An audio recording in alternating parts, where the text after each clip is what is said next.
Bismillahirrahmanirrahim. Assalamualaikum warahmatullahi wabarakatuh.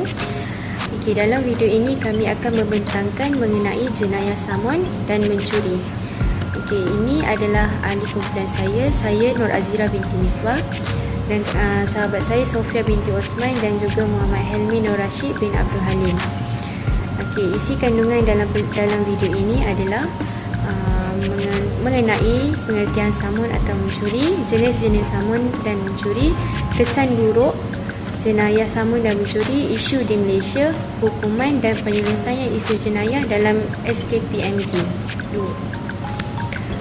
Okey, yang pertama adalah samun. Pengertian samun adalah perbuatan mengambil barang milik orang lain dengan paksaan, kekerasan, bahkan pembunuhan atas pemilik barang. Okey, samun juga dikenali sebagai hirabah, iaitu perompak. Perompak adalah sekumpulan orang yang berkumpul dan saling bersekutu tolong-menolong untuk suatu tujuan, iaitu mengganggu orang yang melakukan perjalanan, merampas harta mereka, bahkan terkadang sehingga membunuh. Okey, berikut adalah jenis-jenis samun. Samun terbahagi kepada 4 bahagian, iaitu yang pertama. Okey, yang pertama adalah membunuh orang tanpa merampas hartanya. Okey, mereka hanya membunuh orang yang melakukan perjalanan tanpa merampas hartanya.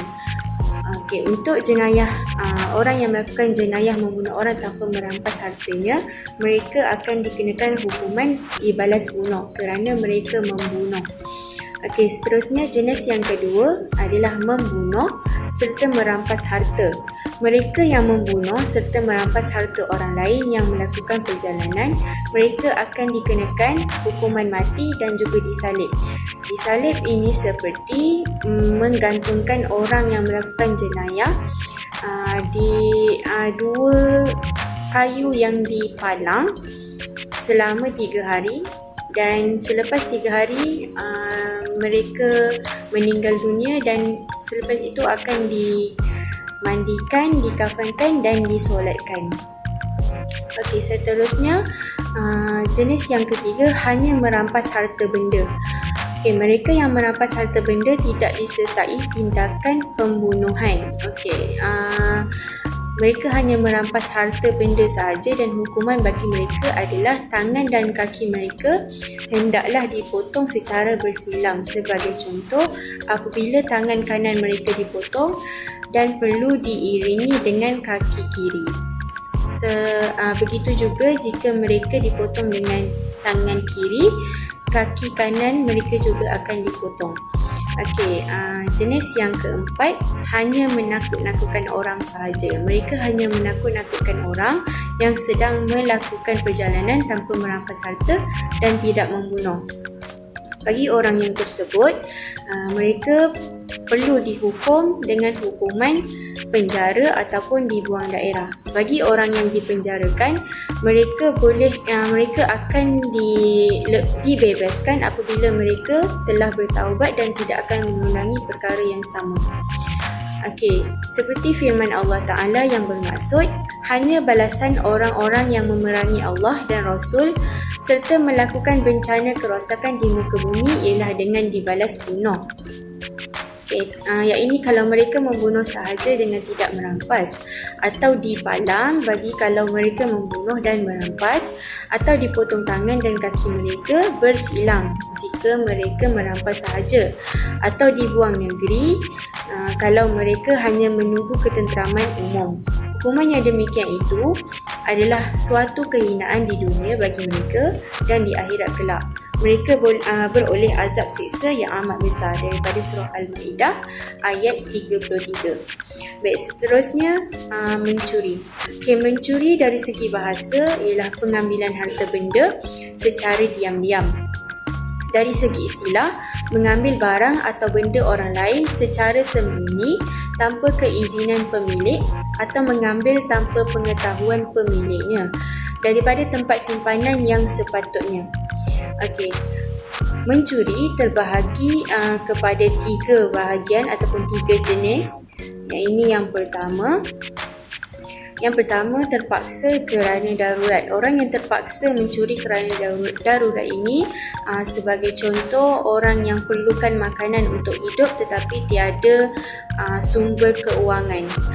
Seterusnya, jenis yang kedua adalah tidak terlalu bernilai hasil. Sebagai contoh, barang yang dicuri tidak cukup nisab. Dan yang jenis yang ketiga adalah barang curian yang sampai nisab.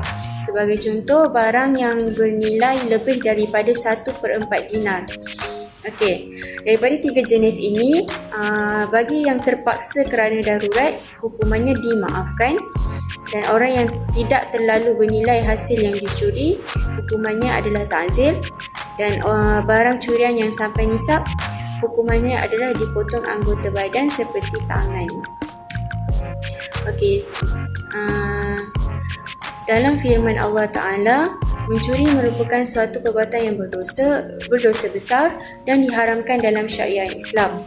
Allah SWT telah menegah dan menetapkan hukuman had bagi kesalahan mencuri sebagaimana firman Allah yang bermaksud, adapun orang laki-laki maupun perempuan yang mencuri, potonglah tangan keduanya sebagai balasan atas perbuatan yang mereka lakukan dan sebagai siksaan dari Allah, dan Allah Maha Berkuasa, Maha Bijaksana. Daripada surah Al-Ma'idah ayat 38. Seterusnya akan disambung oleh sahabat saya tentang kesan buruk jenayah kepada masyarakat dan negara. Baik, bismillahirrahmanirrahim. Assalamualaikum warahmatullahi ta'ala wabarakatuh. Nama saya Sofia binti Osman. InsyaAllah saya akan meneruskan pembentangan tajuk kami, iaitu jenayah samun atau mencuri. Saya teruskan dengan kesan buruk jenayah kepada masyarakat dan negara. Kesan samun dan mencuri pada masyarakat. Yang pertama, hidup dalam kegelisahan sepanjang masa kerana keselamatan tidak terjamin. 2. Nyawa insan yang suci akan terkorban. 3. Keruntuhan akhlak dan moral dalam kalangan masyarakat. Yang keempat, masyarakat akan terus mundur dan tidak akan maju. Kesan samun dan mencuri pada negara pula. Yang pertama, kadar keselamatan negara terjejas. Yang kedua, nyawa rakyat tergugat. Yang ketiga, peningkatan kes jenayah dalam negara. Dan yang terakhir, kesan pada negara adalah ekonomi negara merundung akibat lambakan penganggur. Seterusnya, kami datangkan 2 contoh isu jenayah samun dan mencuri di Malaysia. Isu yang pertama adalah polis buru 2 lelaki disyaki samun klinik pergigian. Di dalam situasi ini, mereka hanya merampas harta tetapi tidak membunuh. Untuk penyelesaian melalui fiqh Islam semasa, mereka perlu dikenakan hukuman hudud, iaitu dihukum potong tangan kanan dan kiri. Seterusnya, isu yang kedua iaitu curi motosikal di Malaysia, jual RM1000 negara jiran. Seperti Kerajaan Akbar tersebut, curi motor di Malaysia, jual RM1000 negara jiran. Di dalam situasi ini, mereka mengambil harta benda orang lain tanpa pengetahuan pemiliknya. Maka, penyelesaian masalah menurut fiqh Islam semasa, yang pertama, mereka dihukumkan hukuman hudud. Hukuman hudud, untuk kesalahan yang pertama, mereka akan dihukum potong tangan kanan di bahagian pergelangan tangan pada sendi. Jika mereka mengulangi kesalahan yang kedua, maka mereka akan dikenakan potong kaki kiri di pergelangan buku lali. Begitu juga jika mereka mengulangi kesalahan yang seterusnya.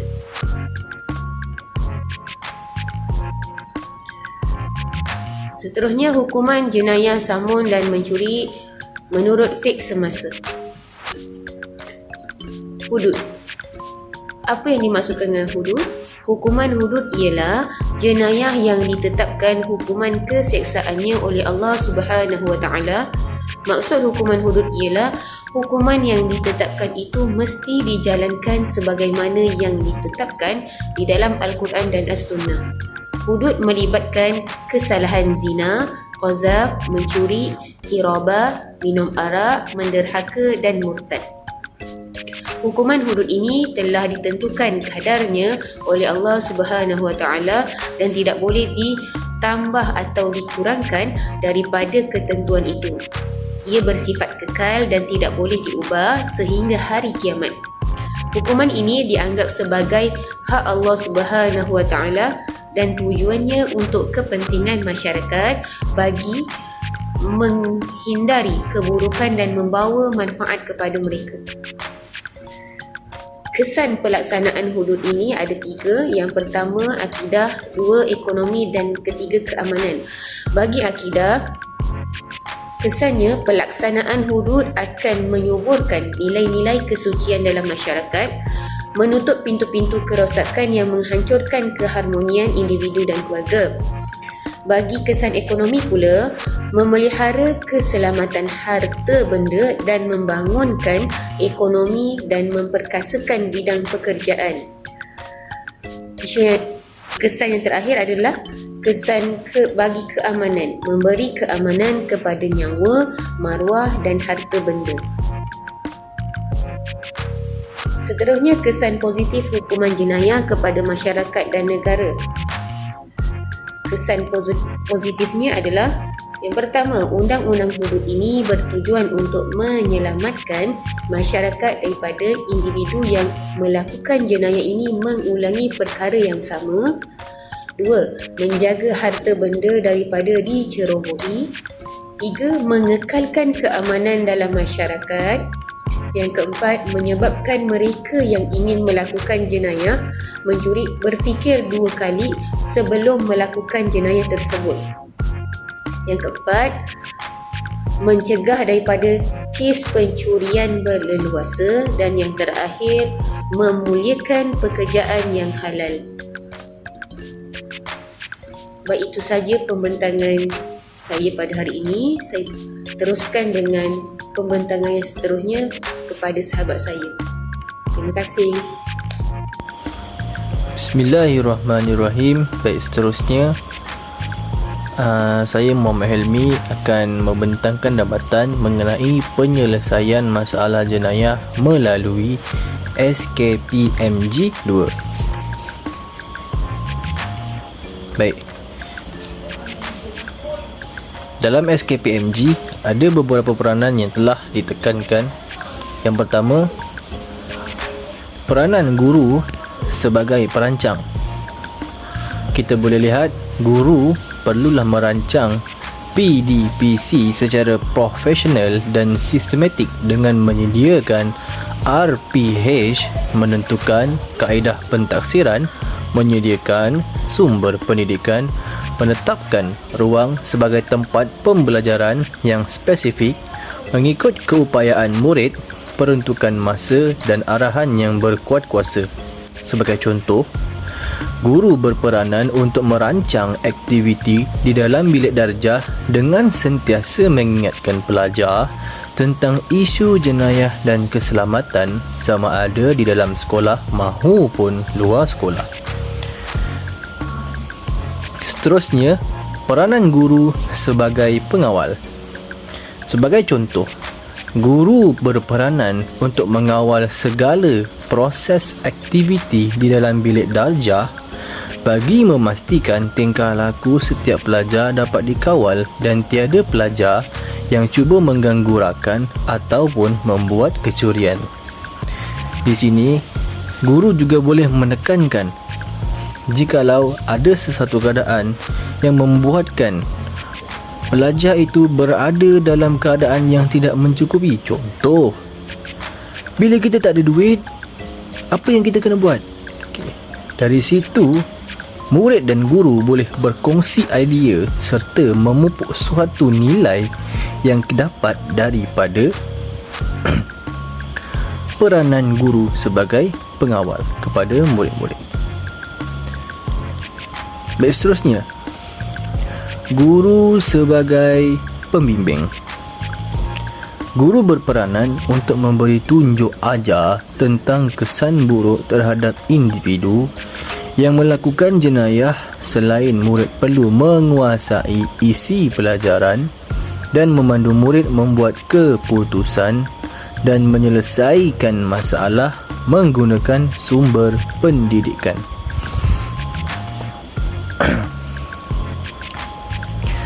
Seterusnya, guru sebagai pendorong. Guru bertindak sebagai pendorong untuk meningkatkan motivasi murid dalam pembelajaran.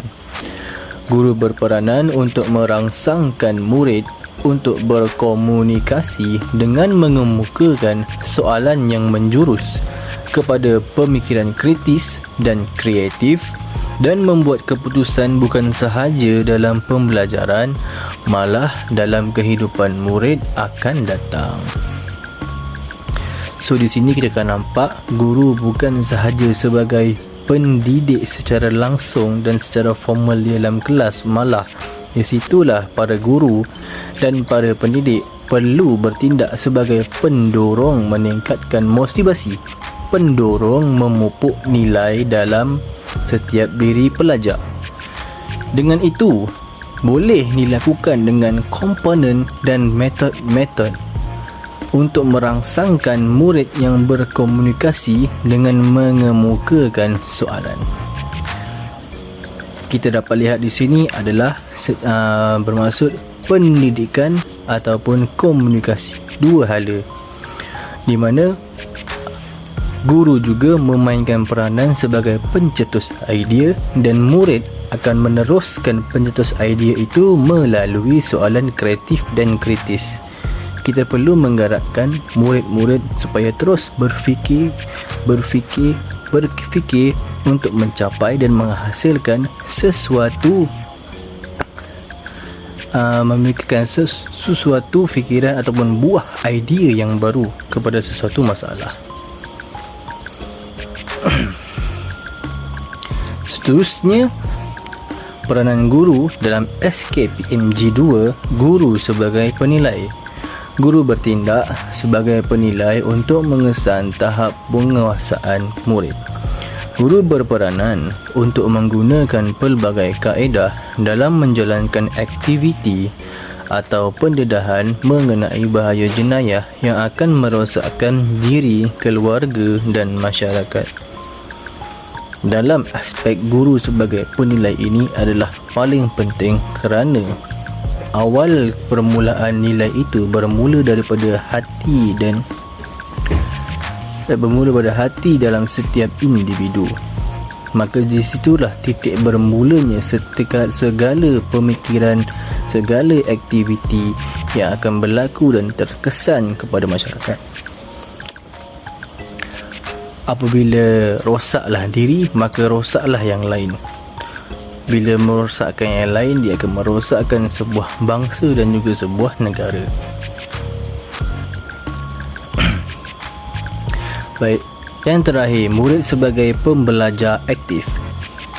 Guru bertindak sebagai pembelajar aktif untuk menguasai pengetahuan dan kemahiran serta mengamalkan nilai positif. Murid berperanan untuk berfikiran kritis dalam membentuk diri sendiri dan menyelesaikan masalah dengan mengaitkan kehidupan berdasarkan objektif pelajaran dengan cara yang berhemah. Ini kerana apabila pelajar dapat menyelesaikan masalah dengan mengaitkan kehidupan dengan cara yang tersendiri, iaitu dengan berfikiran kritis, maka lahirlah satu tindakan yang aktif.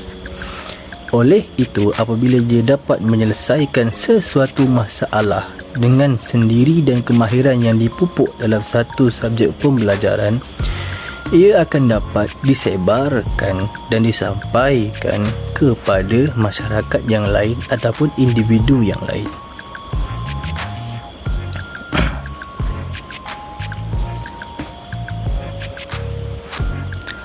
Sebagai kesimpulannya,